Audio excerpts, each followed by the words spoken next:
here we are on Daybreak, spawning down in the bottom left side. It is indeed going to be Life, who just looked extremely strong there.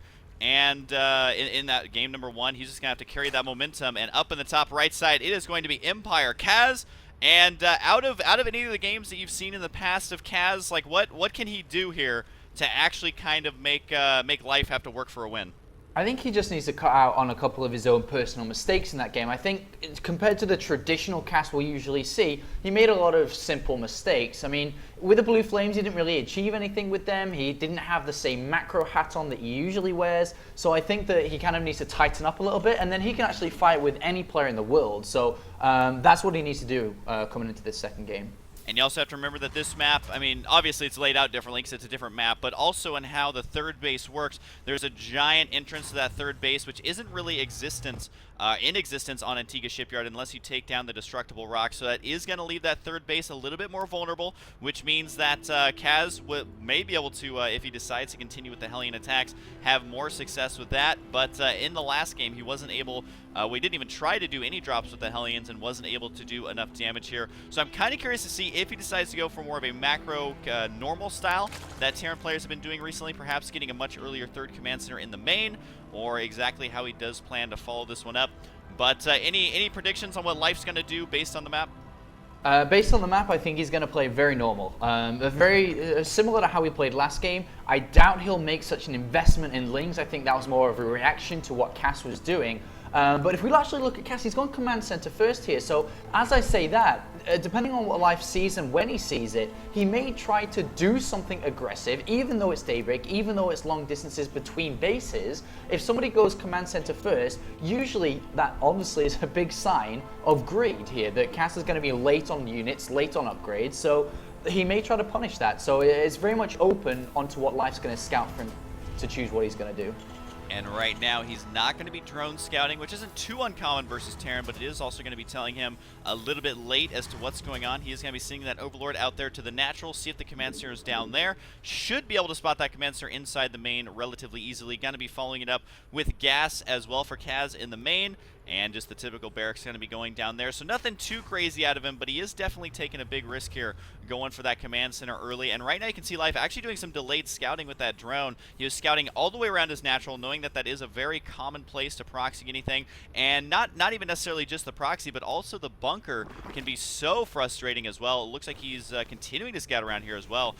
Definitely a little bit scared of what could potentially happen there, as we do have the double queen on the way. 6 Zerglings here, and you're mentioning Life playing safe. I gotta say, that's about as safe as you can get, even scouting around with drones at about the 4-minute mark, making sure nothing takes him by surprise. Yeah, I mean, he never actually knew what was going on until like a few seconds ago where he saw the command center down. So he actually had to build 6 Lings just in case there was a proxy double racks out, which, you know, sometimes Terran players do here. But with 6 Lings out, not only are they or could have been used defensively, they can be used offensively now.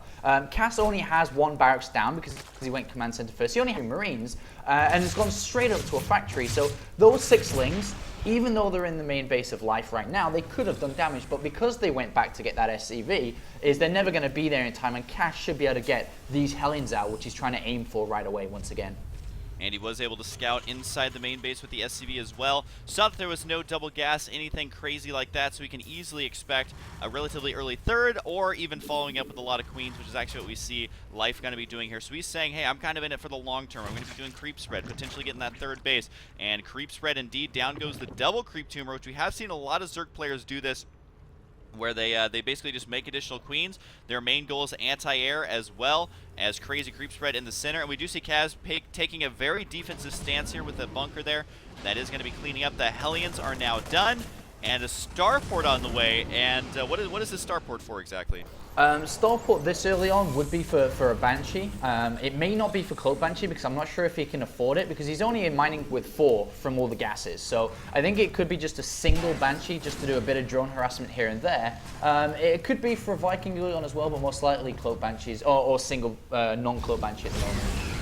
Yeah, double depot is going to be going down. So it looks like Life is going to be macroing on the back of this as well as most Zergs, I think, would do in this situation. He does have his third base on the way, which isn't the earliest third base I've seen, but he also wanted to make sure to play it safe, as well as having those queens, and that's going to really pay off. I mean, the fact of the matter is that with that creep spread, he's going to be connecting these bases, which means that he will be a lot safer from the Banshee tech, so the investment in those queens has already paid off, even if he doesn't know it quite yet, as the Zergling speed just now starting at around the 7-minute mark. The Hellions going to be scouting that, yes, indeed, there is going to be that third base right now, and we do have the double Evo chambers once again here for life. This is something that we have seen a lot of Zerg players utilize, just getting out tons and tons of upgrades.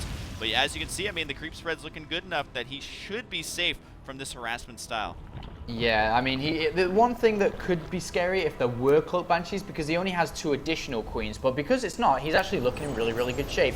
Because of the later gas delayed and the not able to go Cloak initially with the Banshee, he goes straight for double engineering base. So Kas playing very macro focused here, 3 command centers, double engineering base before really adding on any units aside from Hellions. So he's looking good, but with the Hellions out, if there's only 2 extra queens and a handful of links, he can easily dart into a drone line like we saw previously.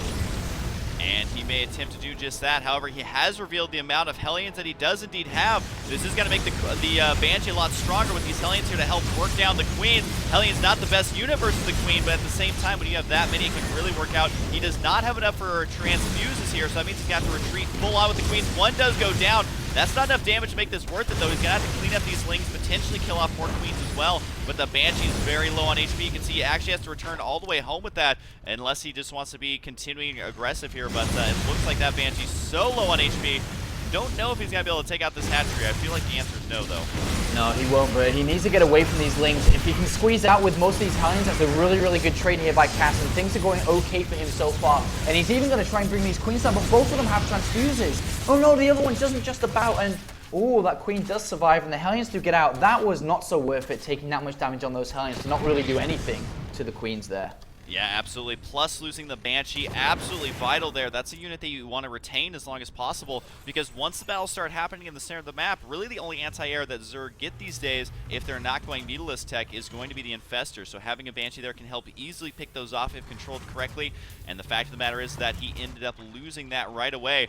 And I think he only ended up killing, what, was it 1 Queen, and unable to even finish off a second one here. So Life, once again, has held off the relatively early pressure, is able to extend out to 4 bases if he wants to. And he does have enough money to do that as well. But for now, he does have 1-1, which is again going to be ahead of his opponent, as we saw in the last game. The Overlord here is puking creep on the expansion. The positioning of it, of that third base Overlord there, is not as good as it could have been. That will allow him to secure it a little bit earlier, just because the creep is kind of offset a little bit. But right now, I mean, I feel like as long as Life continues playing it safe here, that he's going to be in pretty good shape. Yeah, and one thing I'm not noticing from Life, he's actually a player that likes to add in mid-game Mutalisk here and there, but we haven't seen that in Game 1 or Game 2 yet. And that means he actually has Pathogen Glands out faster, he has Infestors out faster, and overall more energy. I would not be surprised if he takes a 4th base soon, and even starts a Hive upon seeing that this 3rd base is going down now for Kas. Because Kas can't really do anything. He doesn't have Stim. He will be waiting for 2-2 to finish. So the options available now for Life is either go grab that 4th base, go to Hive, or start to build a massive army to start to bring down Kas before he really kicks in with that 3rd base, before he really kicks in with the tank count, as he actually needs to start adding on an additional factory, which he's only just now doing too. Yeah, he's also got to watch out for the 4th base as well, because that is, on this version of the map, the rich Vespene Geyser. That's definitely something you do not want Zerg to get a hold of. But at this point, it is going to be the 4th base up in the top left side here, which does seem a little bit more out of the way and is not out in the open of the center of the map as the other 4th base is. But you can see both players are macroing quite hard here. I mean, we see 3 SCVs at a time still being produced here by Kas, as he does have that 3rd base now secured, even setting up a bunker right there, so he's not going anywhere anytime soon. And his worker count is at 66, which means that he's going to be in pretty good shape as far as his macro is concerned. It's going to come down to his unit composition, though, because Zerg players are getting their hives these days earlier and earlier. And that's exactly what we're going to be seeing here right now at about a 12 to 13 minute mark. That hive's going to be done. Yeah, I mean, both of these players just playing a very traditional, textbook style of Terran versus Zerg at the moment. But one thing to note is we do have a swell of units coming across. And is Kas's defense set up? On the 3rd base, no, it's not. The tanks have actually unsieged towards the natural, so this becomes a very vulnerable location if Kas was to take damage here. And in this position where Kas is in, he actually can't afford to take damage. In this position, he should never take damage overall. His Siege Tank positioning, while not as good, is in a nice spot to prevent itself from getting taken out. Fungals on the SCVs, though. One more Fungal will take out those, and indeed grabs about half of them there. I think that was about 4 SCVs being taken out. That bunker positioning, though, is just raking in the kills with some repair thrown down there. Needs to be careful with the Infestors because they are completely defenseless. Now, of course, they do have Fungal Growth, which is pretty good versus any of the units that would try and dart up there to take them out, but was able to retain there. However, he did definitely come out the loser in that battle, I would say. 3,000 resources lost to about 1,800, and the SCV count still sitting at 65 with continued SCV production here. So any thoughts on how this is looking for Kas right now? I think he took a bit of damage there, but didn't take over too much damage. The thing is that Life traded Lings and a few Banelings for a decent, well, like 8 SCV kills or something, which is okay for him. But right now, Kas is about to make his movement out. Combat Shields is on the way. 2-2 is now done for Kas. He has +1 on the vehicles, and this is kind of the timing for Kas to hit. When his upgrades are now aligned together as well as Combat Shields, he actually has a very strong army, but he has to be so careful not to clump up versus Infestors. Yeah, and at the top of this ramp, I've seen so many Terran armies die. He is going to go ahead and try and siege up right here, but this is classic TVZ on this map, is how does the Terran actually make it past that ramp? It is so difficult because the Infestors just wait on the bottom, try and get vision up on the high ground with Creep, which has now finally been cleaned out there. So he's just got to watch out for the Infestor energy, because that's a lot of Lings, Banelings, and Fungal potential here. Some of these Infestors are almost at full energy there, so he's going to have to watch out for that. The Queen continuing to poop out a lot of Creep here as well, making sure that, we need to be careful though, these siege tanks are left completely undefended. A lot of Zerglings could dart up there right now, but it's really going to come down to, I think, his unit control, because he is not doing harassment at all, which is kind of a bad way to play versus a strong Zerg such as Life, because if he attacks you in a direct engagement, he's got to be getting the surrounds, and right now potential just for a huge counterattack down here. And Kas is just tiptoeing tanks, and Life just has none of that. He actually just goes all the way to the natural, and there are not supply depots blocking off anything here. These Lings can do a lot of damage, and it looks like Kas has taken a lot here. Oh, he's going to be almost taking unrecoverable damage here. He's just going to move out with his army. There's another counterattack down at the third base as well. That might get cleaned up by that bunker once again, but he is loose in the production line. So can Kas actually win this game with just Marine Siege Tank? It's going to be tough with so many Infestors. Yeah, and these Infestors just waiting for the Marines to come out on that ramp so they can fungal and get maximum damage by the background as well. There are 5 Broodlords on the way, Husky, and 5 Broodlords will shut down anything, and I don't think Life's too worried about even losing that base if he kills the natural of Kas, if he kills the main base of Kas here. And the main base is absolutely gone. You can see no SCVs remain, no units remain there either. So while this army has taken out this, I guess you could call it the 5th base now, as we have a new expansion going up in the center of the map, I mean, how is he supposed to deal with the amount of Infestors, the amount of Broodlords there now in the field? We see more Banelings on the way, 3-3s even going to be done.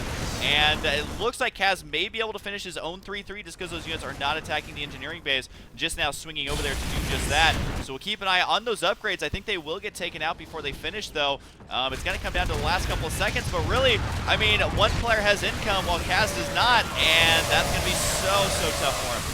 And now the Broodlords are here, and the Blues are here to stay as well, as they nail absolutely everything, and Kas has to type